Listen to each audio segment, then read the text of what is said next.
Hello, how are you? I hope you guys are doing great. I, Prabhav Sharma, welcomes you all to Infinity Academy. तो पिछले session में हम बात कर रहे थे विस्कोसिटी के बारे में। कुछ कारणों की वजह से जो आगे का सेशन था वो रिकॉर्ड नहीं हो पाया। मैं आपको कुछ बताने की कोशिश कर रहा था। तो हम एक बार फिर से वो सारी चीज़ें डिस्कस कर लेते हैं। तो विस्कोसिटी की हम बात कर रहे थे। विस्कोसिटी हमने समझा था कि विस्कोसिटी एक तरीके का रेजिस्टेंस होता है जो एक लेयर दूसरी लेयर के ऊपर लगाती है। तो resistance offered by one layer to another layer is known as viscosity. Viscosity को एक और तरीके से मैंने डिफाइन किया था, रेजिस्टेंस टू फ्लो। फ्लो होने के लिए जो रोकती है जो फोर्स, उसको हम विस्कोसिटी बोलते हैं। विस्कोसिटी को हमने एक तरीके से और डिफाइन किया था, या रेजिस्टेंस टू डिफॉर्मेशन। ठीक है, तो ये सारी चीजें हम विस्कोसिटी को डिफाइन कर सकते थे। इसके बाद हमने आपसे बात की थी बेसिकली जो फ्लूइड होते हैं विस्कोसिटी का रीजन क्यों होता है, एक आपका कोहेसिव फोर्सेस और एक आपका इंटरमोलिकुलर अट्रैक्शन। कोहेसिव फोर्सेस होता है in the case of liquid, जो लिक्विड के अंदर पार्टिकल्स होते हैं उनके आपस में उनके बीच में बॉन्डिंग होती है ड्यू टू कोहेजन, और जिसकी वजह से विस्कोसिटी होती है लिक्विड के केस में। लेकिन जब मैं बात करता हूँ गैसेस के केस में, तो उसके जो मॉलिक्यूल्स हैं वो इधर उधर इधर उधर इधर उधर घूमते रहते हैं, और जब वो इधर उधर घूमते हैं तो आपस में टकराते हैं। यानी कि उनका जो इधर उधर क्यों घूमते हैं, क्योंकि उनके अंदर काइनेटिक एनर्जी होती है, और जब वो आपस में टकराते हैं तो अपने मोमेंटम को ट्रांसफर करते हैं। इस मोमेंटम को ट्रांसफर करने में एक फ्रिक्शन फोर्स एक दूसरे के ऊपर वो लगाते हैं। इसी फ्रिक्शन फोर्स की वजह से आपकी विस्कोसिटी होती है in the case of fluid. एक चीज मैंने और आपको बताई थी, अगर फ्लो आपका इस डायरेक्शन में है तो विस्कोसिटी आपका अपोजिट डायरेक्शन पे लगता है। देन हमने बात की थी सॉलिड के केस में क्या होता है कि जो शेयर स्ट्रेस होता है वो डायरेक्टली प्रोपोर्शनल होता है शेयर स्ट्रेन के। एक बार हमारा डिफॉर्मेशन होता है तो वो एक बार ही होता है, ऐसा नहीं कि कंटिन्यूअस डिफॉर्मेशन नहीं होता चला जाता। पर मेरा ये अगर मान लीजिए फ्लूइड है, अ, ठीक है, अभी मेरे पास और वो नहीं है कुछ, तो फ्लूइड है, अगर फ्लूइड में मैंने फोर्स लगाता हूं तो डिफॉर्मेशन यहाँ पे कंटिन्यूअस होता है, तो यहाँ पे मैं जो हुक्स लॉ है वो एप्लीकेबल नहीं कर सकता। तो यहाँ पे जो लॉ मेरा एप्लीकेबल होता है that is your Newton's law of viscosity, which states that shear force is directly proportional to rate of change of shear strain, यानी कि tau is directly proportional to d theta upon d t. फिर मैंने आपको proof करके दिखाया था जो d theta upon d t होता है वो d u upon d y होता है। D u upon d y आपका होता है वेलोसिटी ग्रेडियंट, तो tau is directly proportional to velocity gradient. जब हम प्रोपोर्शनैलिटी साइन हटाए थे तो हमें मिला था एक टर्म जिसको हमने जाना था विस्कोसिटी के नाम से। ठीक है, ये सारी चीजें आपको फिर से मैं नहीं लेके जा रहा हूँ, क्योंकि ये सारी चीजें हमने काफी डिटेल में और अच्छे से समझने की कोशिश की थी। विस्कोसिटी से तरफ हम डायरेक्ट चलते हैं। विस्कोसिटी क्या होता है आपका, tau divided by del you upon del Y, या tau divided by del theta upon del T. Viscosity हमने दो तरीके की देखी थी, एक आपकी काइनेटिक विस्कोसिटी देखी थी, काइनेमेटिक विस्कोसिटी देखी थी, और एक हमने आपकी डायनेमिक विस्कोसिटी देखी थी। डायनेमिक विस्कोसिटी की यूनिट्स हमको याद रखना काफी इंपॉर्टेंट था। एक मैंने आपसे विस्कस फोर्स भी डिस्कस किया था। विस्कस फोर्स क्या होता है आपका, विस्कस फोर्स आपका बेसिकली क्या होता है कि जो आपकी फोर्स लग रही है, स्ट्रेस अगर मैं बात करता हूं तो स्ट्रेस में अगर मैं मल्टीप्लाई कर देता हूं एरिया पे, तो that is known as your force. तो विस्कस फोर्स की भी हमने बात की थी। इसके अलावा हमारे लिए जो बहुत ज्यादा इंपॉर्टेंट है वो ये टेबल है। मैंने आपके लिए एक टेबल बना दी है ताकि चीजों को आप और बेहतर तरीके से याद रख पाए। डायनेमिक विस्कोसिटी और काइनेटिक विस्कोसिटी की जो डिफरेंसेस हैं उसके बारे में ये टेबल है। डायनेमिक विस्कोसिटी क्या होता है आपका, रेजिस्टेंस टू फ्लो होता है। लेकिन जो आपकी काइनेमेटिक विस्कोसिटी होती है वो प्रॉपर्टी ऑफ अ फ्लूइड होती है जो कि आपके मोमेंटम को डिफ्यूज करती है। मैंने आपको एक एग्जांपल दिया था कि अगर मैं बात करूं आपसे वाटर की, और आपसे मैं बात करूं एक सस्पेंशन है आपका क्ले का, या आपका मड का कोई सस्पेंशन है, मिट्टी है आपकी, उसके अंदर जब हम पत्थर डालते हैं तो वो जो तरंगे हैं वो ज्यादा दूर तक नहीं जाती हैं, जो आपका डिफॉर्मेशन होते हैं वो ज्यादा दूर तक नहीं जाते हैं। और पानी में अगर आप कोई पत्थर गिराते हैं तो डिफॉर्मेशन बहुत दूर तक ट्रेवल करते हैं। तो ये किस वजह से होता है, अलग अलग फ्लूइड में अलग अलग तरीके से वो डिफॉर्मेशंस होती हैं। तो जिस फ्लूइड की मोमेंटम डिफ्यूजिटिविटी यानी कि काइनेमेटिक विस्कोसिटी ज्यादा होगी उसमें वो डिफॉर्मेशंस कम होंगे। तो जब मैंने बात की थी आपसे सैंड, या मैं आपसे बात करता हूँ क्ले के बारे में, तो वहां पे मोमेंटम डिफ्यूजिटिविटी की जो वैल्यू होती है उनकी ज्यादा होती है, यानी रेजिस्टेंस टू जो जो उनका मोमेंटम ट्रांसफर करने की एबिलिटी होती है वो कम होती है ना। तो मैंने आपसे यहाँ पे काइनेटिक विस्कोसिटी क्या डिफाइन किया था, it is the property of fluid to diffuse momentum. ये ऐसी प्रॉपर्टी होती है फ्लूइड की जो मोमेंटम को क्या कर देती है, डिफ्यूज कर देती है। ठीक है, तो ये सारी चीजें हमने यहाँ पे कवर कर ली थी। ये टेबल बहुत ज्यादा इंपॉर्टेंट है कि आपको याद रखना है। 4 यूनिट होती है आपकी डायनेमिक विस्कोसिटी की, और 3 यूनिट होती है आपकी काइनेमेटिक विस्कोसिटी की। डायनेमिक विस्कोसिटी में क्या क्या याद रखना है आपको, Newton second per metre square पहली ऐसा यूनिट, दूसरी ऐसा यूनिट पास्कल पर सेकंड, ये दो ऐसा यूनिट आपको याद रखना है। उसके अलावा तीसरी चीज आपको याद रखना है सीजीएस यूनिट। सीजीएस यूनिट क्या होती है आपकी, डाइन सेकंड पर सेंटीमीटर स्क्वायर। और फिर आपको एक रिलेशनशिप याद रखना है कि 1 newton second per metre square equals to 10 poise. ये सारी चीजें आपको याद रखनी है in the case of dynamic viscosity. जब मैं काइनेटिक विस्कोसिटी की बात करूंगा तो पहली चीज आपको याद रखनी है मीटर स्क्वायर पर सेकंड, सेकंड आपको याद रखना है सेंटीमीटर स्क्वायर पर सेकंड, थर्ड आपको याद रखना है स्टोक्स, और चौथा आपको इनके बीच का रिलेशनशिप याद रखना है कि 1 मीटर स्क्वायर पर सेकंड इक्वल्स टू 10 की पावर 4 स्ट्रोक्स। तो ये सारी चीजें आपको डायनेमिक और काइनेटिक विस्कोसिटी के बारे में याद रखनी है। जो मैं आगे डिस्कस करना चाह रहा था, मैंने आपसे इफेक्ट्स ऑफ टेम्परेचर भी डिस्कस कर लिया था। बेसिकली इफेक्ट ऑफ टेम्परेचर क्या होता है कि as we increase the temperature viscosity will get increase. जैसे जैसे आप टेम्परेचर को इंक्रीज करेंगे विस्कोसिटी इंक्रीज होती है in the case of gas. जैसे जैसे आप टेम्परेचर को इंक्रीज करते हैं विस्कोसिटी डिक्रीज होती है in the case of liquid. तो लिक्विड में इनवर्स रिलेशनशिप होता है विस्कोसिटी और टेम्परेचर का, और गैस में डायरेक्ट रिलेशनशिप होता है। तो ये चीजें हमने देख ली थी। मैं इसके बाद फर्दर जहां से वीडियो जो था हमारा रिकॉर्ड नहीं हो पाया था, तो वो मैं क्या बात करना चाह रहा था आपसे कि अगर आपने एक एक अल्ट यहाँ तक अगर आपने टेम्परेचर इंक्रीज किया तो डायरेक्ट रिलेशनशिप या इनडायरेक्ट मतलब इनवर्स या आपका डायरेक्ट रिलेशनशिप है। पर इसके बाद भी जब आप फर्दर इंक्रीज करते हैं टेम्परेचर को, for further increase in temperature, मतलब आप मान नहीं रहे हो, आपने एक पर्टिकुलर डिग्री तक टेम्परेचर को इंक्रीज किया, उसके बाद भी आप टेम्परेचर को इंक्रीज किए चले जा रहे हो, उस केस में क्या होगा? तो उस केस में क्या होता है कि अगर आप फर्दर इंक्रीज करते जाते हो टेम्परेचर को, तो आपकी जो फ्लूइड के केस में विस्कोसिटी पहले कम होती थी हो रही थी, अब वो इंक्रीज होने लगेगी। तो यहाँ पे आप देख रहे होंगे कि विस्कोसिटी जो मेरी पहले कम हो रही थी, now it is getting increase. अब वो क्या हो रही है, आपकी विस्कोसिटी इंक्रीज हो रही है। ठीक है, विस्कोसिटी अब क्या हो रही है, इंक्रीज हो रही है। सेम मेरा गैस के केस में हो रहा है, विस्कोसिटी पहले इंक्रीज हो रही थी, अब वो डिक्रीज हो रही है। तो जैसा कि मैंने आपको इसमें रीजन बताया था, लिक्विड के केस में मैंने आपको क्या रीजन बताया था कि जब आप टेम्परेचर इंक्रीज करते हो, लिक्विड के केस में मैंने आपको रीजन बताया था कि जब आप टेम्परेचर इंक्रीज करते हो तो कोहेजन खत्म हो जाता है ड्यू टू, क्योंकि उनके बीच में जो बाइंड फोर्स होती है वो कम हो जाती है। तो कोहेजन उनके बीच में कम हो जाता है। कोहेजन कम होता है तो मॉलिक्यूल्स दूर दूर चले जाते हैं, और विस्कोसिटी मेरी क्या होती है, गाढ़ापन होता है। तो मॉलिक्यूल जितने पास होंगे विस्कोसिटी उतनी ज्यादा होगी। लेकिन मैंने टेम्परेचर इंक्रीज किया, कोहेजन कम हो गया, मॉलिक्यूल दूर दूर चले गए, तो विस्कोसिटी मेरी कम हो गई।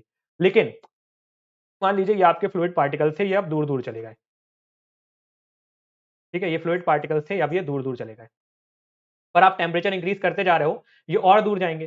तो ये वाला पार्टिकल जो यहाँ से दूर आया था, ये और दूर आके इधर पहुंच जाएगा, ये वाला पार्टिकल इधर पहुंच जाएगा। ठीक है, यहाँ से कोई पार्टिकल जो इधर आया था, अब वो इधर पहुंच जाएगा, ये वाला पार्टिकल अब इधर पहुंच जाएगा, ये वाला पार्टिकल इधर पहुंच जाएगा। तो अल्टीमेटली वो दूर जाते जाते एक दूसरे के क्या आते जाएंगे, पास आते जाएंगे, और इसकी वजह से मेरी विस्कोसिटी क्या हो जाएगी, इंक्रीज हो जाएगी। मेरी विस्कोसिटी क्या हो जाएगी, इंक्रीज हो जाएगी। तो यहाँ पे आप देखिए मेरी विस्कोसिटी क्या होने लगी है, अब इंक्रीज होने लगी है। गैस के केस में उल्टा होगा। गैस के केस के अंदर के जो मॉलिक्यूल्स होते हैं वो पहले से बहुत दूर दूर होते हैं। ठीक है, हम टेम्परेचर इंक्रीज करते हैं तो वो और जल्दी जल्दी उनका ट्रैवल बहुत जल्दी जल्दी होने लगता है, तो वो पास आने लगते हैं, जिसकी वजह से विस्कोसिटी इंक्रीज होती है।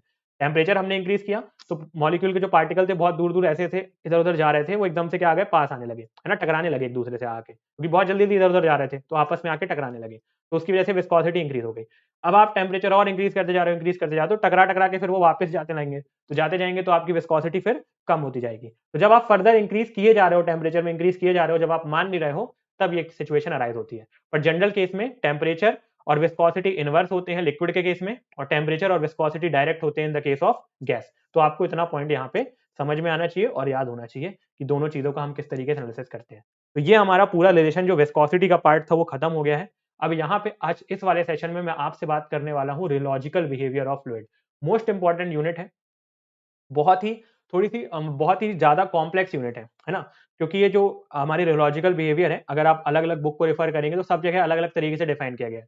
कहीं पे आपके फ्लूइड को क्लासिफाई किया टाइम डिपेंडेंट, टाइम इंडिपेंडेंट के हिसाब से, कहीं न्यूटोनियन, कहीं नॉन न्यूटोनियन, कहीं रियल, कहीं आइडियल। तो हर जगह पे आपको अलग-अलग तरीके से क्लासिफिकेशन मिलेगा और अलग-अलग तरीके की डेफिनेशंस मिलेंगी। पर मैं आपको इस तरीके से यहाँ पे कवर करने की कोशिश करूँगा इसको, कि बिल्कुल आसान शब्दों में आप इसको समझ पाएँ, और आपको इसके बाद कभी भी आपको फ्लूइड के बारे में कोई भी बात करनी हो, कि आपका बिहेवियर कैसा होगा फ्लूइड का जब आप उसमें शेयर स्ट्रेस लगाते हैं, तो आप आसानी से अगर इससे कोई भी क्वेश्चन बनता है तो उसको सॉल्व कर पाएँ।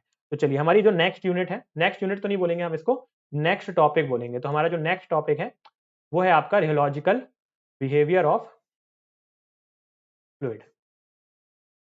Next topic will be rheological behaviour of fluid.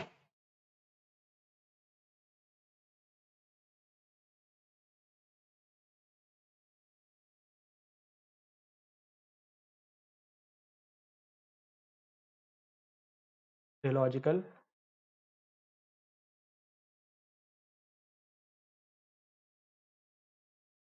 Behaviour of fluid.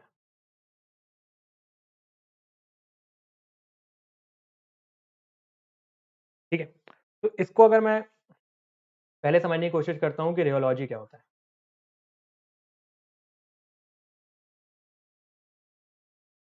तो रियोलॉजी एक ब्रांच ऑफ साइंस होती है। Rheology it is a branch of science which deals with, ये क्या होती है, एक ब्रांच ऑफ साइंस होती है जो कि डील करती है स्टडी ऑफ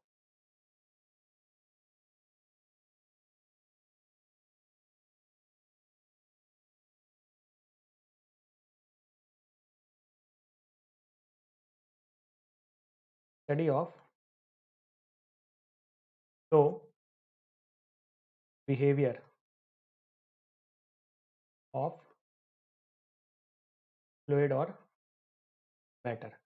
एक ऐसी ब्रांच होती है साइंस की जो कि क्या करती है, इसको हम लिख लेते हैं study of, the branch of science, the branch of science that deals with study of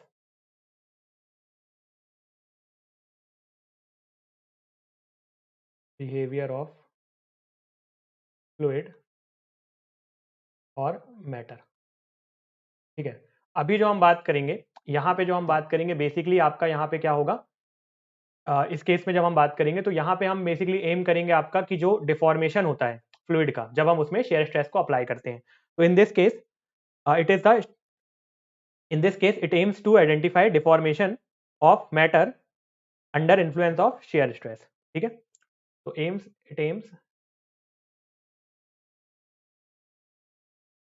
यहाँ पे जो हमारा रहेगा मेनली it aims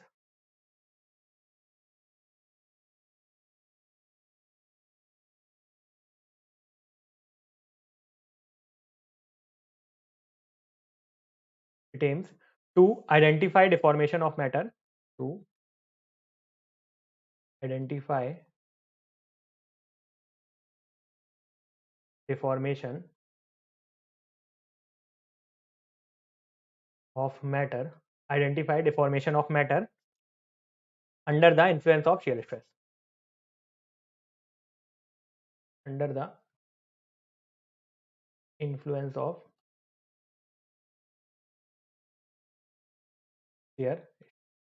तो किस तरीके से आपका डिफॉर्मेशन होता है जब हम शेयर स्ट्रेस को अप्लाई करते हैं, इसके लिए मुझे समझना होगा क्या, पावर लॉ। ठीक है, तो सबसे पहले मुझे समझना पड़ेगा पावर लॉ मॉडल्स। ठीक, तो नेक्स्ट मेरा जो टॉपिक है वो क्या हो जाएगा, पावर लॉ मॉडल्स। दो पावर लॉ के बारे में हम बात करेंगे और यही सारे जितने भी फ्लूइड होते हैं वो इन दोनों में से कोई ना कोई लॉ को जरूर फॉलो करते हैं। तो नेक्स्ट आपका टॉपिक हो जाएगा पावर लॉ मॉडल्स। तो हम बात करते हैं पहले फर्स्ट पावर लॉ के बारे में। ठीक है, पहले हम बात करेंगे आपकी फर्स्ट पावर लॉ बारे में। First power law, first power, first power law क्या बोलता है, फर्स्ट पावर लॉ बोलता है कि tau equals to M into del you upon del Y की power N minus, sorry only N. ठीक है, del you upon del Y की पावर एन, और N should be greater than 0। तो ये आपका पहला पावर लॉ बोलता है। ठीक है, अब यहाँ पे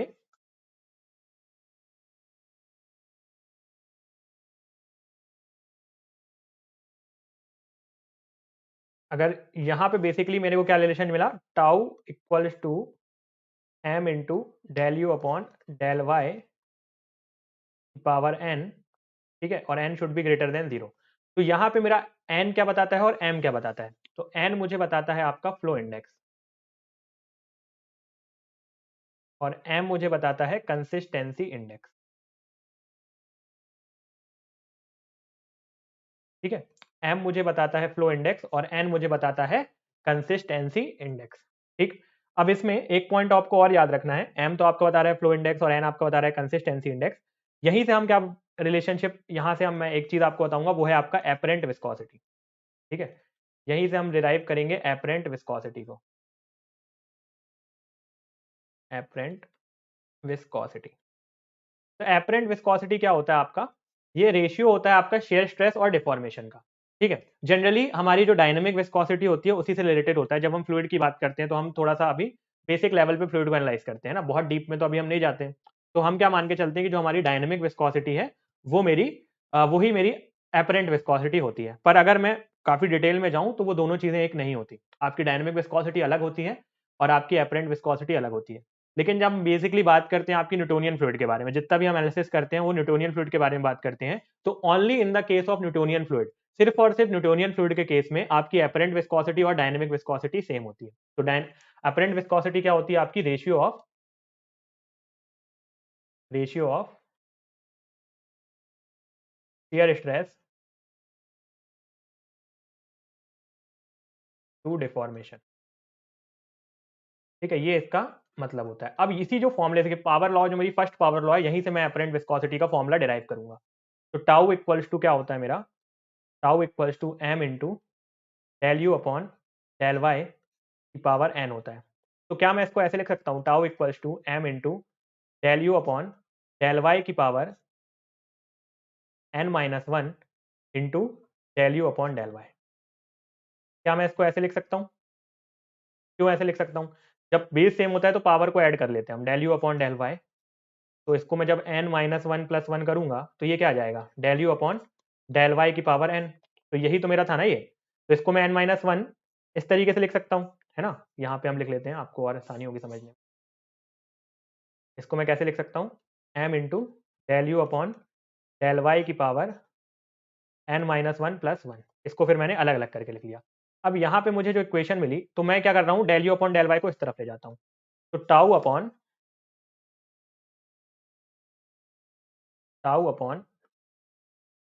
del you upon del Y equals to मुझे क्या मिल गया? M into del you upon del Y की power M into del you upon del Y की पावर एन माइनस वन। तो यही मेरी क्या होती है? एपरेंट विस्कोसिटी होती है। ठीक है, और ये मेरी क्या होती है? Dynamic viscosity. पर मुझे उससे मतलब नहीं है, मुझे अभी मतलब है कि यही मेरी क्या होती है? एपरेंट विस्कोसिटी होती है।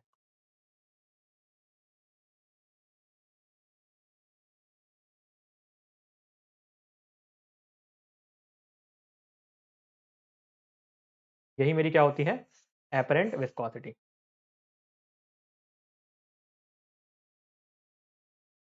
ठीक है, यही मेरी क्या होती है? Apparent viscosity. तो M into del you upon del y,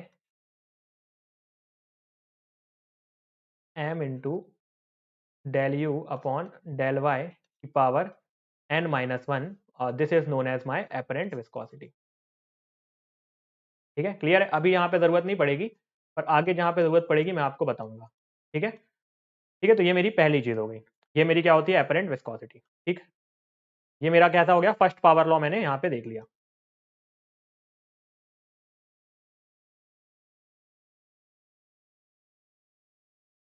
ये मेरा हो गया first power law.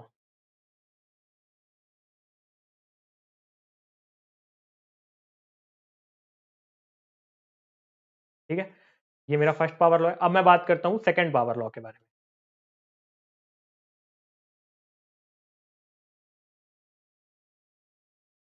Second power law, ये जो पावर लॉ मैं यहाँ पे आपको फर्स्ट पावर लॉ बताया हूँ, यहीं से आपका न्यूटन्स लॉ ऑफ विस्कोसिटी बना है। ठीक है, अगर आप एन की वैल्यू को क्या पुट कर दोगे? वन पुट कर दोगे, नहीं, एन की वैल्यू को अगर आप जीरो पुट कर दोगे, है ना, तो आपको न्यूटन्स लॉ ऑफ विस्कोसिटी मिल जाएगा। खैर यहाँ से तो नहीं मिलेगा, हाँ यहाँ पे अगर आप एन की वैल्यू को वन पुट कर दोगे, इस केस में अगर आप एन की वैल्यू को वन पुट कर दोगे तो आपको न्यूटन्स लॉ ऑफ विस्कोसिटी मिल जाएगा। यहाँ पे देखिए, यहाँ पे अगर मैं एन की वैल्यू को वन पुट कर देता हूँ तो मुझे क्या मिलता है? Tau equals to M into del you upon del y, है ना, और एम की जगह मैं क्या पुट कर दूंगा? म्यू पुट कर दूंगा। तो मुझे क्या मिल जाएगा? Tau equals to mu del you upon del y. ठीक है, नहीं दिख रहा होगा शायद आपको। तो बेसिकली इसी से हमारा क्या मिला है? हमको पहला जो न्यूटन्स लॉ ऑफ विस्कोसिटी है वो मिला है। ठीक, सेकंड लॉ क्या बोलता है? सेकंड लॉ सिमिलर है फर्स्ट लॉ के ही, थोड़ा सा डिफरेंस है बस। Tau equals to tau not plus आपका M into del you upon del Y की पावर एन। बिल्कुल सिमिलर है, बस यहाँ पे टाउ नॉट आ गया। तो ये बोलता है कि there are certain fluids, second law states that, second law states that second law states that some fluids some fluids need some, ठीक है, some fluids needs initial shear stress या initial yield stress to initiate the deformation. So there are some types of fluid which required yield stress to initiate deformation.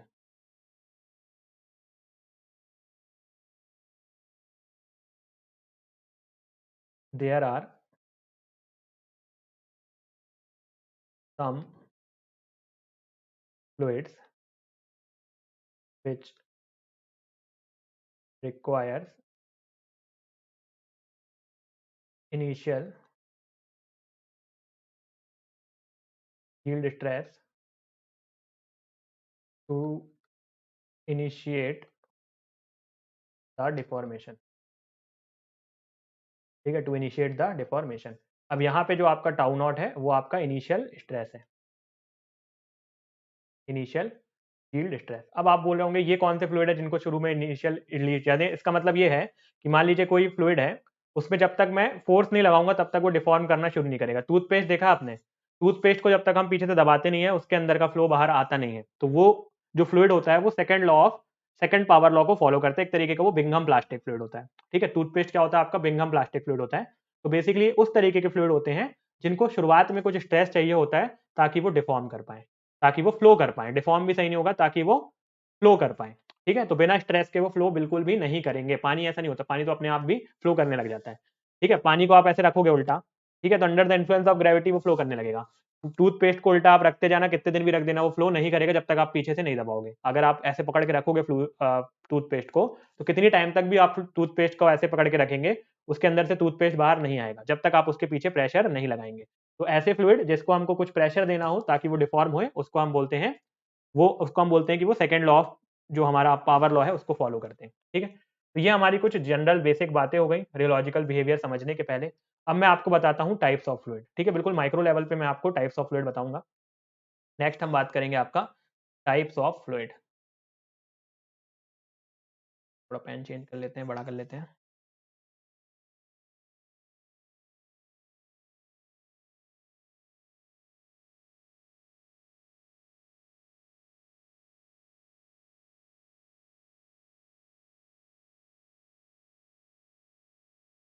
Types of fluid. ठीक, types of fluid को मैं categorise करूंगा दो part में. एक तो मैं कैटेगराइज करूंगा इसको रियल फ्लूइड, और एक मैं कैटेगराइज करूंगा आइडियल फ्लूइड.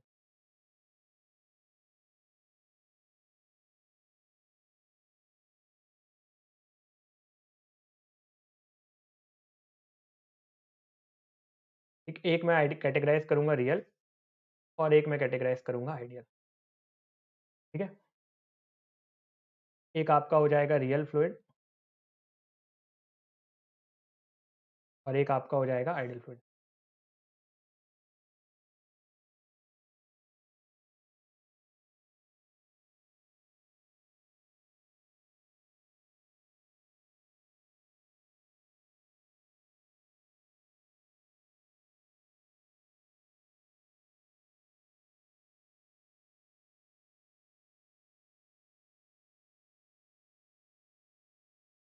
रियल और यह हो गया आपका आइडियल.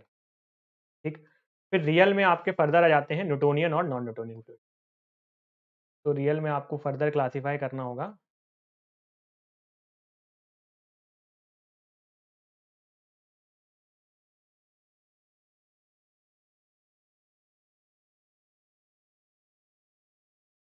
फर्दर हम इसको क्लासीफाई करेंगे न्यूटोनियन और नॉन न्यूटोनियन.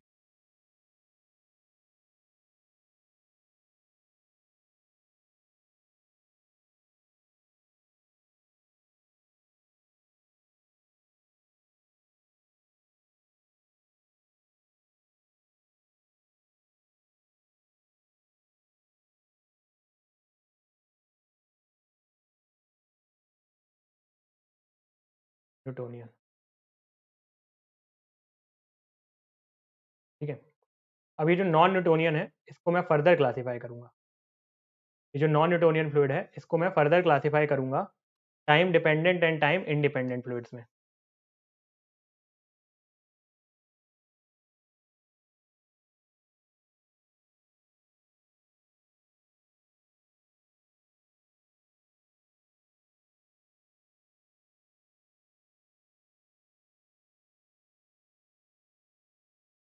ठीक है, इसको मैंने फर्दर क्लासीफाई कर दिया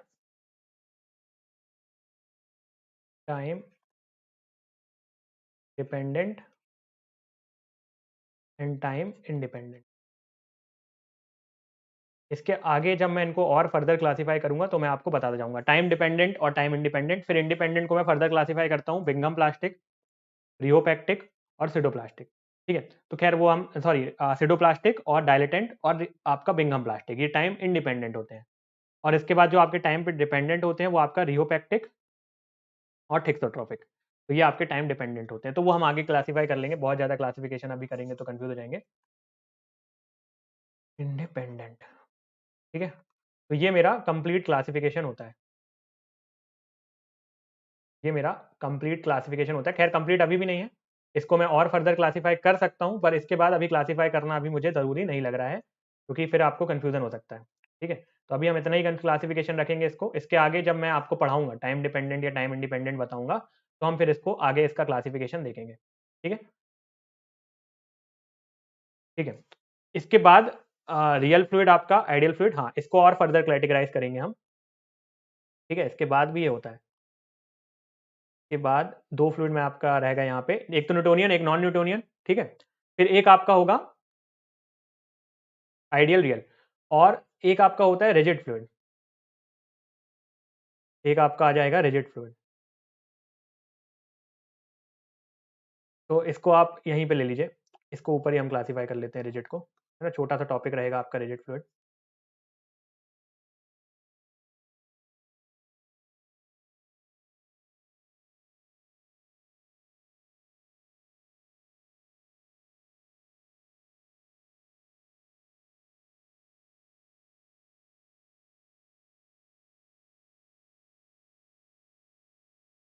रिजिड फ्लूइड, ठीक है, तो ये आपका टोटल फ्लूइड हो गया। ये इस तरीके से हम इसको टोटली क्या कर सकते हैं, क्लासीफाई कर सकते हैं। तो आपका टोटल क्लासिफिकेशन कैसा बना, रियल आइडियल और रिजिड। रियल के अंदर न्यूटोनियन नॉन न्यूटोनियन, और फिर न्यूटोनियन के अंदर भी टाइम डिपेंडेंट और टाइम इंडिपेंडेंट। ठीक है, और आपका जो आइडियल और रिजिड, तो आइडियल फ्लूइड कुछ भी नहीं होता है ना, कुछ भी ऐसा नहीं होता जो आइडियल हो, तो वो हम देख लेंगे अभी। खैर, और रिजिड भी आपका सिंपल है, और फिर रियल के अंदर जो है वो हम अलग से देखेंगे। तो ये तो एक एक करके हम सारे सारे तरीके के फ्लूइड देखते हैं। पहले हम बात करेंगे आइडियल फ्लूइड के बारे में, ठीक, फिर हम बात करेंगे रियल फ्लूइड्स के बारे में, और फिर हम बात करेंगे आपके रिजिड फ्लूइड्स के बारे में। तो एक एक करके सारे फ्लूइड्स को एनालाइज करते हैं। एक चीज़ जो मैं आपको और बताना चाह रहा था, वो ये बताना चाह रहा था, तो जो सबसे पहली इंपॉर्टेंट चीज़ मैं आपको ये बताना चाह रहा था कि विस्कोसिटी जो एयर की होती है वो 50 से 55 टाइम्स ज़्यादा होती है विस्कोसिटी ऑफ, कम होती है सॉरी, जो विस्कोसिटी ऑफ वाटर होती है वो 50 से 55 टाइम्स ज़्यादा होती है विस्कोसिटी ऑफ एयर। और विस्कोसिटी जो होती है वाटर की लगभग लगभग 20 डिग्री सेल्सियस पे, तो वो होती है 10⁻³ पास्कल पर सेकेंड। तो ये दो पॉइंट्स थे जो आपको याद रखने हैं। ठीक, इसके अलावा बाकी सारी चीज़ें तो हमने डिस्कस कर ही ली थी। ठीक है, चलिए तो पहली टाइप की फ्लूइड के बारे में बात करते हैं, जो कि होता है आपका आइडियल फ्लूइड। ठीक, पहले तरीके के फ्लूइड के बारे में बात करते हैं, जो कि होता है आपका आइडियल फ्लूइड। ठीक है, दिख रहे होंगे आपको सारी चीज़ें। तो आइडियल फ्लूइड वो फ्लूइड होते हैं, बेसिकली आइडियल फ्लूइड आपके वो फ्लूइड होते हैं जो कि इनविस्किड होते हैं, इनकम्प्रेसिबल होते हैं। ठीक है, वो सब तो चीज़ें ठीक है, पर कई बार हमको कंफ्यूजन क्या होता है कि हम आइडियल गैस को आइडियल फ्लूइड बोल देते हैं। ठीक है, तो आइडियल गैस क्या होती है, जो इक्वेशन फॉलो करती है आपकी रो आरटी वाली, लेकिन वो जो आइडियल गैस होती हैं, ठीक है, वो आपके आइडियल फ्लूइड नहीं होती हैं। पहली पॉइंट आपको याद रखना है। कई बार क्वेश्चन हमसे बनता है कि वो उसमें बोला जाता है कि जो आइडियल गैस है वो भी क्या आइडियल फ्लूइड होगा, तो वो आइडियल फ्लूइड नहीं होती है। ठीक, पहली चीज। अब आइडियल फ्लूइड कौन से फ्लूइड होते हैं, तो आइडियल फ्लूइड वो फ्लूइड होते हैं जो कि इनविस्किड होते हैं। इनविस्किड का मतलब कि उनकी जो विस्कोसिटी होती है वो जीरो होती है, यानी आप थोड़ा सा उसमें स्ट्रेस लगाएंगे कंटिन्यूअसली डिफॉर्मेशन होता चला जाएगा। ठीक है, शेयर स्ट्रेस अगर मान लीजिए जीरो भी है तो उसमें डिफॉर्मेशन हो जाएगा, तो ऐसा पॉसिबल नहीं होता। इनकम्प्रेसिबल हो और वो फ्लूइड, इनकम्प्रेसिबल का मतलब ये है कि अगर आप उसको कंप्रेस करना चाहो, ये मेरा हाथ है या ये मान लीजिए फ्लूइड है, इसको अगर आप कंप्रेस करना चाहो तो कितनी भी आप फोर्स लगा लो ये कंप्रेस ही नहीं हो रहा, तो उसको हम बोलते हैं इनकम्प्रेसिबल। अगर इनकम्प्रेसिबल नहीं है, इनकम मतलब कंप्रेस नहीं हो रहा है, तो उसको इनकम्प्रेसिबल बोल दिया, यानी कि उसका जो बल्क मॉडुलस है वो बहुत ज्यादा है, दैट मींस बल्क मॉडुलस उसका इनफिनाइट है। सरफेस टेंशन जो मैंने आपको बताया था, ऐसी लेयर होती है जो दो सरफेसेस को सेपरेट कर रही होती है, या हम ये बोल रहे थे कि एक तरीके की मेम्ब्रेन होती है जो कि जो वाटर के मॉलिक्यूल का कोहेजन होता है उसकी वजह से ऊपर फॉर्म हो जाती है, उसमें एक टेंशन एक्ट कर रही होती है, टेंसाइल इन नेचर होती है और वो अपने एरिया को मिनिमाइज करना चाह रही होती है। तो ऐसी लेयर टॉप पे मेरे फॉर्म होती है। तो ऐसे जो रियल आइडियल फ्लूइड होते हैं उसमें ऐसी लेयर नहीं होती। शियर स्ट्रेस जीरो होता है। शियर स्ट्रेस जीरो होता है क्योंकि विस्कोसिटी अगर आप यहाँ पे जीरो पुट करेंगे इस इक्वेशन पे अगर आप विस्कोसिटी जीरो पुट करेंगे तो अल्टीमेटली आपका शियर स्ट्रेस भी जीरो हो जाएगा। तो शियर स्ट्रेस जीरो है। साथ ही साथ यहाँ पे जो नॉर्मल स्ट्रेस है वो हर जगह क्या है, मान लीजिए मेरा फ्लूइड है तो हर जगह बराबर स्ट्रेस लग रहा होगा। नॉर्मल स्ट्रेस भी जो लग रहा होगा, या अगर नॉर्मल स्ट्रेस हमारा कैसा लगता है, परपेंडिकुलर टू द सर्फेस। ये मेरा सर्फेस है तो उसके परपेंडिकुलर, तो हर जगह जो स्ट्रेस लग रहा होगा वो नॉर्मल लग रहा होगा, मतलब कांस्टेंट लग रहा होगा। तो ये सारे जब मेरा फ्लूइड प्रॉपर्टीज फॉलो करता है तब मैं उसको बोलता हूँ आइडियल फ्लूइड है। पर ऐसा दुनिया में कोई भी फ्लूइड नहीं है जो कि आइडियल इन नेचर हो। There is no fluid in this world which is ideal in nature. ये पॉसिबल ही नहीं है कि कोई फ्लूइड आइडियल हो। तो फिर बात आती है कि फिर हम इतनी बात क्यों कर रहे हैं, जब फ्लूइड ऐसा होता ही नहीं है तो ये सब बातें क्यों कर रहे हैं हम। वो हम बात इसलिए करते हैं क्योंकि कुछ कंडीशन में ऐसा होता है कि वेलोसिटी बहुत ज्यादा होती है मेरी, ठीक है, जीरो शियर स्ट्रेस में फ्लूइड की वेलोसिटी बहुत ज्यादा होती है। तो उन फ्लूइड को एनालाइज करने के लिए मैं क्या फॉलो करता हूँ, आइडियल फ्लो थ्योरी फॉलो करता हूँ। तो इसलिए मुझे ये आइडियल फ्लूइड के बारे में बात करनी होती है। अब आइडियल फ्लूइड में क्या हो रहा है कि टाउ की वैल्यू जीरो है। यहाँ पे आप देख रहे हो ये टाउ की वैल्यू मेरी जीरो है, फिर भी डिफॉर्मेशन हो रहा है। यानी मैं शेयर स्ट्रेस बिल्कुल भी अप्लाई नहीं किया मैंने, फिर भी डिफॉर्मेशन हो रहा है। अब यहाँ पे मैंने d theta upon d t या स्लैश करके d u upon d y भी लिखा है, क्योंकि मैंने आपको पहले ही बताया था कि d theta upon d t equals to del you upon del y. तो del theta upon del t equals to del you upon del y. Del theta upon del t मैंने बताया था आपको शेयर डिफॉर्मेशन या rate of change of deformation, ठीक है, या rate of change of shear strain, sorry not deformation बोल सकते हो या rate of change of shear strain बोल सकते हो। या और डी अपॉन डी वाई आपका वेलोसिटी ग्रेडियंट, तो ये दोनों जगह मैं रख सकता हूँ। तो यहाँ पे आप देख रहे हैं कि मैं स्ट्रेस बिल्कुल भी नहीं लगा रहा हूँ, ठीक है, थोड़ा सा भी मैंने स्ट्रेस नहीं लगाया, पर यहाँ पे मेरा डिफॉर्मेशन फ्लूइड का हो गया। तो इस तरीके के फ्लूइड्स को मैं क्या बोलता हूँ, इस तरीके के फ्लूइड्स को मैं बोलता हूँ आइडियल फ्लूइड। और क्यों पढ़ता हूँ आइडियल फ्लूइड, ये भी मैंने आपको बता दिया। क्योंकि आइडियल फ्लूइड मुझे इसलिए पढ़ना जरूरी होता है क्योंकि कभी कभी कुछ फ्लूइड्स ऐसे होते हैं जिनकी वेलोसिटी बहुत ज्यादा होती है। Under certain situation of very high velocity of fluid, दिख नहीं रहा होगा आपको, एक मिनट। तो under certain situation of very high velocity flow of viscous fluid on accurate analysis of flow fluid away from solid surface can be made from ideal flow theory। तो कई बार क्या होता है कि जब वेलोसिटी बहुत ज्यादा होती है फ्लूइड की, उन फ्लूइड को एनालाइज करने के लिए मुझे आइडियल फ्लो थ्योरी की जरूरत पड़ती है। ठीक, नेक्स्ट मैं बात करूंगा किसके बारे में, आपका न्यूटोनियन फ्लूइड के बारे में। ठीक है, नेक्स्ट मेरे कौन से फ्लूइड होते हैं आपके, न्यूटोनियन फ्लूइड। तो ऐसे फ्लूइड जो न्यूटन्स लॉ ऑफ विस्कोसिटी को फॉलो करते हैं, ऐसे फ्लूइड जो न्यूटन्स लॉ ऑफ विस्कोसिटी को फॉलो करते हैं उसको मैं बोलता हूं न्यूटोनियन फ्लूइड। अब ये न्यूटन्स लॉ ऑफ विस्कोसिटी क्या होती है, न्यूटन्स लॉ ऑफ विस्कोसिटी होती है tau equals to mu del you upon del y. तो जो fluid tau equals to mu del you upon del Y की जो लॉ है उसको फॉलो करते हैं तो उसको मैं बोलता हूँ न्यूटोनियन फ्लूइड। मैंने आपको बताई पावर लॉ, यहाँ पे मैंने आपको एक पावर लॉ बताई थी, फर्स्ट लॉ है ना, पावर फर्स्ट लॉ।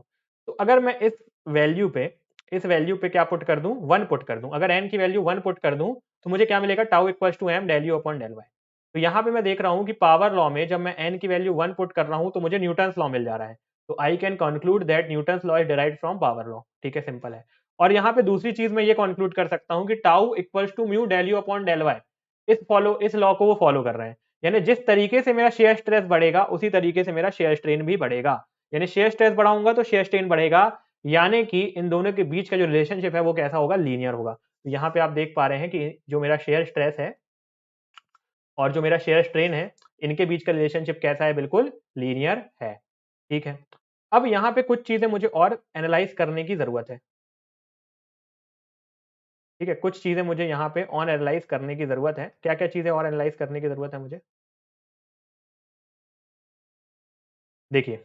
सबसे पहले तो सबसे पहले तो मुझे ये एनालाइज करने की जरूरत है कि ये जो मेरी इक्वेशन है वो इंटरसेप्ट स्लोप इंटरसेप्ट इक्वेशन से थोड़ी थोड़ी मिलती जुलती है। ये जो मेरी इक्वेशन है वो स्लोप इंटरसेप्ट इक्वेशन से थोड़ी थोड़ी मिलती जुलती है। आपको पता है कि y इक्वल्स टू क्या होता है, mx प्लस सी होता है। ठीक है, ये इस इक्वेशन को मैं क्या बोलता हूँ, इंटरसेप्ट इक्वेशन बोलता हूँ, यहाँ पे लिखा हुआ है। ठीक, अगर मैं इसको इक्वेट कराऊं tau equals to mu del you upon del y plus zero, तो मुझे क्या मिलेगा कि मेरा जो इंटरसेप्ट है वो जीरो है, सी की वैल्यू जीरो है, मेरी जो म्यू की वैल्यू है वो एम के बराबर है। ठीक है, मेरी जो एक्स की वैल्यू है वो del you upon del y के बराबर है, और मेरी जो वाई की वैल्यू है वो टाउ के बराबर है। तो यहाँ पे मैं देख सकता हूँ कि टाउ की वैल्यू तो मेरी बिल्कुल सही है, y के बराबर है, del you upon del Y की पावर वैल्यू मेरी x के बराबर है। ठीक है, इंटरसेप्ट मेरा 0 है क्योंकि मेरा ग्राफ बिल्कुल नीचे से चल रहा है। इंटरसेप्ट क्या होता है कि अगर मान लीजिए ग्राफ यहाँ से चल रहा है तो ये जो वैल्यू होती है ये आपकी इंटरसेप्ट की वैल्यू होती है। पर मेरा जब ऑरिजिन पे इंटरसेप्ट की वैल्यू 0 होती है, c=0 intercept equal to 0 at origin. Origin पे आपकी इंटरसेप्ट की वैल्यू 0 होती है। तो ये तो मेरा क्लियर है। तो इससे मैं ये कंक्लूड कर सकता हूं कि मेरा जो स्लोप होगा, m क्या होता है यहाँ पे, स्लोप होता है। m यहाँ पे क्या होता है, स्लोप होता है। ठीक है, तो मेरा जो स्लोप होगा वो किसको बता रहा होगा, विस्कोसिटी को बता रहा होगा। तो यहाँ पे जो मेरा स्लोप बनेगा, ठीक है, ये मैंने यहाँ पे स्लोप बनाया, तो ये जो स्लोप मेरा है वो किसको बता रहा है, विस्कोसिटी को बता रहा है। ये जो मेरा स्लोप है वो किसको बता रहा है, विस्कोसिटी को बता रहा है। सिंपल है, क्लियर है। ठीक, तो यहां से ये कंक्लूड हो गया कि जब मैं रिलेशनशिप एस्टैब्लिश करता हूं टाउ और del you upon del y के in the case of Newtonian fluid, तो जो मेरा स्लोप होता है वो विस्कोसिटी को बताता है। क्लियर है। इसके अलावा एक चीज और यहाँ पे इंपॉर्टेंट है हमको समझना।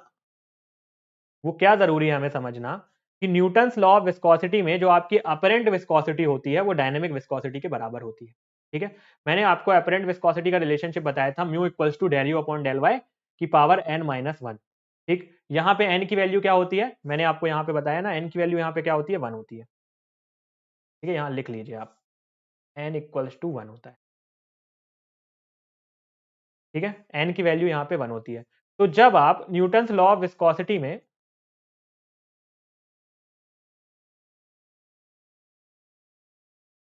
यहाँ पे जब आप n की वैल्यू 1 पुट करेंगे, जैसे आपकी जो पावर लॉ थी वो क्या बोलती थी, tau equals to,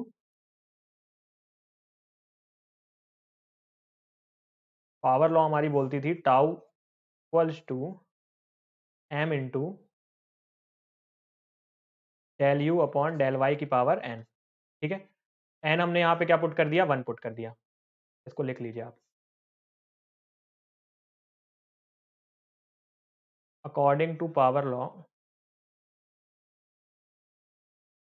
according to power law, power first law है ना ये, tau equals to m into del you upon del Y की power n by putting n equals to 1, we get Newton's law. ठीक है, we got Newton's law. ठीक, तो यहाँ पे मैं एक चीज और आपको बता रहा हूँ कि जो आपके न्यूटोनियन फ्लूइड होते हैं उसमें जो आपकी एपरेंट विस्कोसिटी होती है और जो डायनेमिक विस्कोसिटी होती है वो बराबर होती है। वो कैसे बोल रहा हूँ मैं, क्योंकि यहाँ पे मेरी n की वैल्यू क्या है, 1 है। ठीक है, ये n की वैल्यू 1 है, तो यहाँ पे जब आप n की वैल्यू 1 पुट करेंगे, n की वैल्यू जब आप 1 पुट करेंगे न्यूटोनियन के केस में, तो यहाँ पे 1 माइनस 1 क्या हो जाएगा, 0। किसी की पावर 0 क्या होती है, 1 होती है, तो यू अपरेंट आपके म्यू के बराबर आ जाएगा। तो यहाँ पे आपका जो म्यू अपरेंट है वो किसके बराबर आ गया, म्यू के बराबर आ गया। म्यू अपरेंट आपके म्यू के बराबर आ गया, और ये पॉइंट आपके लिए इंपॉर्टेंट है। तो सिर्फ ऐसा किसमें होता है, न्यूटोनियन फ्लूइड में जो आपकी अपरेंट विस्कोसिटी होती है और डायनेमिक विस्कोसिटी बराबर होती है, और किसी भी फ्लूइड के केस में न्यूटोनियन आपकी अपरेंट विस्कोसिटी और आपकी जो डायनेमिक विस्कोसिटी बराबर नहीं होती। ठीक है, यहाँ पे भी देखिए हमने, यहाँ पे हमने डिराइव किया था आपका अपरेंट विस्कोसिटी। ठीक है, तो अपरेंट विस्कोसिटी क्या होता है आपका, m into del you upon del Y की पावर n-1, या आप इसको क्या बोल सकते हो, tau, tau divide by del you upon del y. ये भी आप क्या होगा, अपरेंट विस्कोसिटी होगा। रेशियो होता है आपका किसका, शेयर स्ट्रेस टू डिफॉर्मेशन। तो ये आपका शेयर स्ट्रेस हो गया। ठीक है, ये आपका क्या हो गया, ये आपका शेयर स्ट्रेस हो गया, और ये आपका क्या हो गया, डिफॉर्मेशन। तो ratio of shear stress to deformation. ठीक है, तो ये आपके दो तरीके के फ्लूइड हमने डिस्कस कर लिया। अब न्यूटोनियन फ्लूइड के आपको एग्जांपल भी पता होना जरूरी है। तो न्यूटोनियन फ्लूइड के एग्जांपल आपके होते हैं कौन कौन से, वाटर, एयर, केरोसिन और ग्लिसरीन। वाटर, एयर, केरोसिन और ग्लिसरीन, ये आपके एग्जांपल होते हैं न्यूटोनियन फ्लूइड के। ठीक है, water, air, kerosene and glycerine. यानी कि जब आप क्या करेंगे इसमें, जब आप शेयर स्ट्रेस को इंक्रीज करेंगे तो इसमें डिफॉर्मेशन भी इंक्रीज होता चला जाएगा। ठीक, नेक्स्ट मैं बात करता हूं, यहां तक मेरा क्लियर है न्यूटोनियन फ्लूइड क्या होता है, नॉन न्यूटोनियन फ्लूइड क्या होता है। नेक्स्ट मैं बात करूंगा आपकी नॉन न्यूटोनियन फ्लूइड के बारे में। तो नॉन न्यूटोनियन फ्लूइड वो फ्लूइड होते हैं जो न्यूटन्स लॉ ऑफ विस्कोसिटी को फॉलो नहीं करते। अगर वो न्यूटन्स लॉ ऑफ विस्कोसिटी को फॉलो नहीं कर रहे, दैट मींस वो पावर लॉ को फॉलो करेंगे। तो दुनिया में ऐसा कोई फ्लूइड नहीं है जो पावर लॉ को फॉलो ना करता हो। ठीक है, या तो फर्स्ट लॉ को फॉलो करेगा तो सेकंड लॉ को फॉलो करेगा। तो ऐसे फ्लूइड जो न्यूटन्स लॉ ऑफ विस्कोसिटी को फॉलो ना करके पावर लॉ को फॉलो करते हैं, सिर्फ और सिर्फ पावर लॉ को, तो उसको हम बोलते हैं नॉन न्यूटोनियन फ्लूइड। ठीक है, पावर लॉ क्या होती है आपकी, m into del you upon del Y की पावर n। ठीक है, तो वो जो फॉलो करते हैं वो उसको हम बोलते हैं नॉन न्यूटोनियन। m आपका कंसिस्टेंसी इंडेक्स हो गया और n आपका फ्लो इंडेक्स हो गया। ठीक है, यहाँ पे भी हमने मेंशन किया था m आपका कंसिस्टेंसी इंडेक्स था और n आपका फ्लो इंडेक्स था। ठीक, चलिए, तो अब अगर मैं यहाँ पे देखना चाहूँ क्या आपका कौन-कौन से नॉन न्यूटोनियन फ्लूइड होते हैं। तो नॉन न्यूटोनियन फ्लूइड को मैंने 2 टाइप से डिवाइड किया था। एक तो आपका टाइम इंडिपेंडेंट फ्लूइड था और एक आपका टाइम डिपेंडेंट फ्लूइड था। एक टाइम इंडिपेंडेंट और एक टाइम डिपेंडेंट। तो टाइम इंडिपेंडेंट में जो पहला फ्लूइड हम एनालाइज़ करेंगे वो आपका एनालाइज़ करेंगे डायलेटेंट फ्लूइड। डायलेटेंट फ्लूइड वो फ्लूइड होते हैं जो कि फॉलो करते हैं tau equals to m del u अपॉन del y की पावर n, और यहाँ पे जो n की वैल्यू होती है वो ग्रेटर देन 1 होती है। यहाँ पे जो n की वैल्यू होती है वो ग्रेटर देन क्या होती है, 1 होती है। तो इन फ्लूइड को हम शेयर थिकनिंग फ्लूइड भी बोलते हैं। क्यों बोलते हैं इनको शेयर थिकनिंग फ्लूइड? इस फ्लूइड को आप लेंगे और इसमें अगर आप कोई रस्सी डाल या आप लकड़ी डाल के या कोई डंडी डाल के घुमाएंगे इसको, तो ये फ्लूइड क्या होता जाएगा, थिक होता जाएगा। जैसे कि आपने बटर देखा होगा, बटर को आप घुमाते जाते हैं घुमाते जाते हैं घुमाते जाते हैं घुमाते जाते हैं, वो थिक होता जाता है।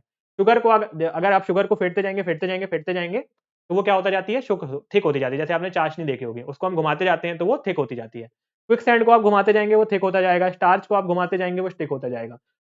तो ऐसे फ्लूइड जिनको आप घुमाते जाएंगे घुमाते जाएंगे घुमाते जाएंगे तो वो थिक हो जाएंगे। इस तरीके के फ्लूइड को हम शेयर थिकनिंग फ्लूइड बोलते हैं, क्योंकि इनकी जो एपरेंट विस्कोसिटी होती है वो इंक्रीज होती जाती है शेयर स्ट्रेस के साथ। तो आपसे एग्जामिनेशन में पूछा जाता है कि in which type of fluid apparent viscosity increases with increase in stress. तो in the case of your dilated fluid apparent viscosity increases with increase of stress. Simple है। ठीक है, एग्जांपल क्या हो गया मेरा, बटर, शुगर। ठीक है, ये आपने दो यहाँ पे इन चीजों को देख लिया ना, एक आपने ये वाला भी, ये समझ में आ गया आपको। तो दो तरीके के ग्राफ हमने देख लिए। ठीक है, हाँ, यहाँ पे एक चीज और आप लिख लीजिए, no fluid is ideal fluid. ठीक है, यहाँ पे आप लिख लीजिए नो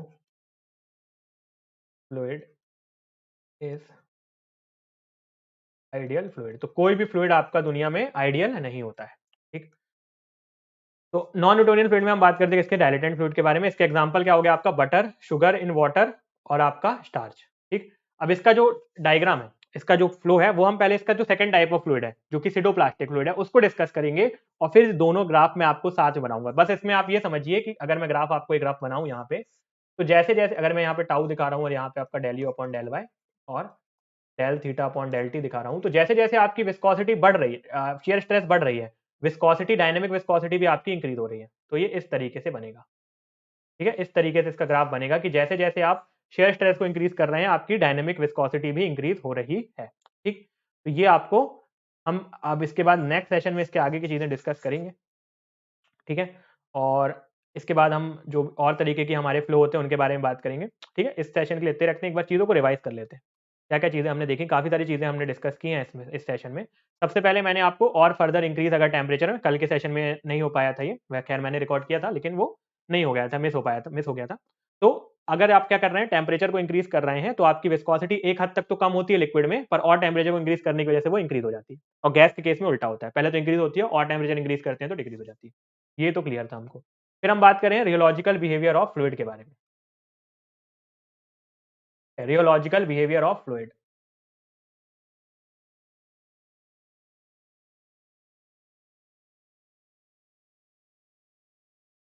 रियोलॉजिकल बिहेवियर की अगर मैं बात करूं तो क्या होता है, रियोलॉजी का मतलब एक तरीके की ब्रांच ऑफ साइंस होती है जिसमें हम स्टडी करते हैं बिहेवियर ऑफ फ्लूइड मैटर की। ठीक है, फ्लूइड की भी कर सकते हैं, कोई भी मैटर की अगर हम स्टडी कर रहे हैं तो उसको रियोलॉजी बोलते हैं। पर यहाँ पे हमारा कंसर्न रहता है किस तरीके से हम शेयर स्ट्रेस को इंक्रीज कर रहे हैं और किस तरीके से डिफॉर्मेशन हो रहा है। तो मेन कंसर्न हमारा यहाँ पे ये रहता है। इसके लिए हमको दो पावर लॉ पढ़नी होती है, फर्स्ट पावर लॉ और second power law. First power law बोलता है कि tau equals to mu del you upon del Y की पावर एन, या tau equals to m del you upon del Y की पावर एन। एम आपका होता है कंसिस्टेंसी इंडेक्स और एन आपका होता है फ्लो इंडेक्स। ठीक, इसी से हमने एक टर्म डिराइव की एपरेंट विस्कोसिटी की, जिसको हमने निकाला formula apparent viscosity equals to M into del you upon del Y की पावर एन माइनस वन। ये आपकी एपरेंट विस्कोसिटी हो गई। फिर हमने डिस्कस की सेकंड लॉ। सेकंड लॉ इस तरीके के फ्लूइड होते हैं जिनको डिफॉर्म होने के लिए या जिनको फ्लो करने के लिए शुरू में कुछ स्ट्रेस की जरूरत होती है, जैसे कि आपका हो गया टूथपेस्ट। टूथपेस्ट को अगर मुझे बाहर निकालना है तो पीछे से दबाना पड़ेगा, तो उस तरीके के फ्लूइड को हम बोलते हैं कि वो सेकंड लॉ को फॉलो करते हैं। अब मैंने आपको टोटल क्लासिफिकेशन बताया, फ्लूइड को हमने तीन पार्ट में क्लासिफाई किया, रियल, आइडियल और रिजिड। रियल फ्लूइड वो फ्लूइड होते हैं जो कि एक्चुअल एग्जिस्ट करते हैं। आइडियल फ्लूइड वो होते हैं जो कि नॉन एग्जिस्टेंट होते हैं। आइडियल फ्लूइड की बात करूं तो ये कैसे होते हैं आपके, नॉन एग्जिस्टेंट होते हैं।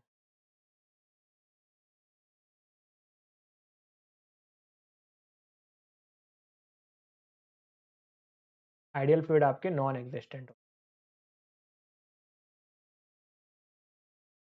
ठीक है। जो आपके न्यूटोनियन फ्लूइड होते हैं, ये आपके नॉन न्यूटोनियन फ्लूइड हो गए। आइडियल फ्लूइड आपके नॉन एग्जिस्टेंट है और आपकी यहाँ पे टाउ की वैल्यू क्या होती है, जीरो होती है, ठीक। रिजिड फ्लूइड में आपकी जो d u upon d y की वैल्यू होती है वो जीरो होती है, ठीक है। ये आगे मैं डिस्कस करूंगा, तो ये पॉइंट भी आप याद रख सकते हैं। फिर न्यूटोनियन फ्लूइड जो फॉलो करते हैं न्यूटन्स लॉ, उसको न्यूटोनियन बोलते हैं। जो फॉलो नहीं करते हैं वो नॉन न्यूटोनियन होते हैं, और ये एक तरीके के रियल फ्लूइड के अंदर ही आते हैं, ठीक। इसके अंदर नॉन न्यूटोनियन को भी हम फर्दर क्लासीफाई करते हैं, टाइम डिपेंडेंट, टाइम इंडिपेंडेंट, वो हम नेक्स्ट सेशन में देखेंगे। इसके बाद हमने बात की आपसे आइडियल फ्लूइड के बारे में। तो ऐसे फ्लूइड जो कि जिनकी विस्कोसिटी जीरो होती है, इनकम्प्रेसिबल होते हैं, बल्क मॉडुलस इन्फिनाइट होता है, सरफेस टेंशन जीरो होता है, या जिनका शेयर स्ट्रेस जीरो होता है, नॉर्मल स्ट्रेस कांस्टेंट होता है, तो इस तरीके के फ्लूइड को हम रियल फ्लूइड बोलते हैं। एक्चुअल में ऐसा कोई भी फ्लूइड नहीं होता जो रियल हो, आइडियल हो, ठीक है, आइडियल फ्लूइड हो। तो आइडियल फ्लूइड फिर भी हम इसलिए पढ़ते हैं ताकि जो हमारे फ्लूइड है जिनकी वेलोसिटी बहुत ज्यादा है, उनके बिहेवियर या उनके नेचर को हम स्टडी कर पाए, तो वहां पे हमको आइडियल की जो फ्लो थ्योरी होती है वो काम आती है, इसलिए हमको यहाँ पे पढ़ना पड़ता है। सिर्फ आपका यहाँ पे देखिए, जो आपका एक्स कोऑर्डिनेट है, टाउ की वैल्यू क्या है, यहाँ पे जीरो है, टाउ की वैल्यू जीरो है, सिर्फ एक्स कोऑर्डिनेट में आपको फ्लो दिख रहा होगा। नॉन न्यूटोनियन न्यूटोनियन फ्लूइड वो फ्लूइड होता है जिसमें जो न्यूटन्स लॉ ऑफ विस्कोसिटी को फॉलो करता है। न्यूटन्स लॉ ऑफ विस्कोसिटी आपको मिली पावर लॉ से। न्यूटन लॉ ऑफ विस्कोसिटी बोलती है tau equals to mu del you upon del Y, या tau equals to mu del theta upon del t. यहाँ पे रिलेशनशिप आपका टाउ और del you upon del y के बीच में लीनियर होता है। जितना आप टाउ बढ़ाएंगे उतना ज्यादा आपका डिफॉर्मेशन बढ़ेगा, लीनियर होगा। और ये जो लीनियर रिलेशनशिप हमको बता रहा है, जो हमको स्लोप लाइन बता रही है, उसका स्लोप, जो लाइन का स्लोप है, वही हमको क्या बताता है, विस्कोसिटी बताता है। और यहाँ पे जो आपकी डायनेमिक विस्कोसिटी और काइनेमेटिक विस्कोसिटी बराबर होती है, क्योंकि यहाँ पे एन की वैल्यू 1 होती है। तो ये पॉइंट भी आपको याद रखना है, यहाँ से क्वेश्चन एग्जामिनेशन में फ्रेम होता है।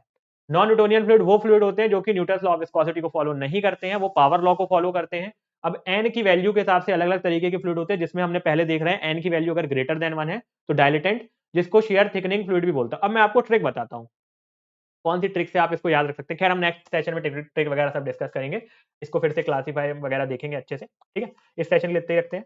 Thank you so much for the time, all the best, have a great day, keep smiling and stay motivated. एक बात आप याद रखिएगा कि नोट्स आप साथ साथ बनाते रहिएगा, है ना। नोट्स अगर आप साथ साथ बनाते रहेंगे तो चीज़ों को पढ़ने में और रिवाइज करने में आपको काफ़ी आसानी होगी, ठीक है। उसके बाद बहुत सारे क्वेश्चन हम वैसे ही करने वाले हैं, तो पहले लेकिन आपका ज़रूरी है कि नोट्स आप अपने खुद बनाएं, ठीक। और क्वेश्चंस अगर आप चाहें तो खुद से लगा सकते हैं, जितने ज़्यादा क्वेश्चन लगाएंगे आपके लिए उतना बेटर रहेगा। थ्योरी में आपको सारी चीज़ें मैं कवर कर ही रहा हूँ, है ना। क्वेश्चन भी हम बहुत सारे सॉल्व करेंगे, पर नोट्स बनाना बहुत ज़रूरी है और शॉर्ट नोट्स भी बनाना बहुत ज़रूरी है, ठीक है। मिलते हैं नेक्स्ट सेशन में, हैव अ ग्रेट डे।